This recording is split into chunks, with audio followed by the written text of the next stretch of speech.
పెసర గారెలు ముందుగా ఒక కప్పు పెసర్లు తీసుకొని ఒక 2 టైమ్స్ మంచిగా వాష్ చేసుకోవాలి. వాష్ చేసుకున్న తర్వాత 2 గ్లాసుల వాటర్ పోసేసి ఒక 6 అవర్స్ నాననివ్వాలి. 6 అవర్స్ తర్వాత మళ్ళీ పెసర్లు అనేటివి ఒక 2 టైమ్స్ మళ్ళీ వాష్ చేసుకోవాలి. ఇలా వాష్ చేసుకున్న తర్వాత ఒక కప్పు నిండా పెసర్లు తీసి పక్కన పెట్టేసుకోవాలి. ఇలా పక్కన పెట్టుకున్న తర్వాత మిగతావి మిక్సీ జార్లో వేసుకొని టేస్ట్కి సరిపడా పచ్చిమిర్చి, ఒక కప్పు ఆనియన్ ముక్కలు, 1 స్పూన్ జీలకర్ర, 1 స్పూన్ అల్లం వెల్లుల్లి పేస్ట్, టేస్ట్కి సరిపడా సాల్ట్ వేసుకొని ఇది బరగ్గా మిక్సీ వేసుకోవాలి.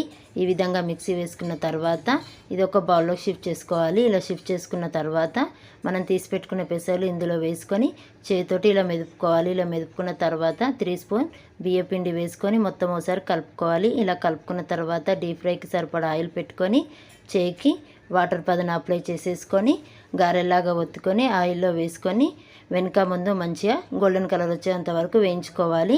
గారెలు రెడీ అయిపోయి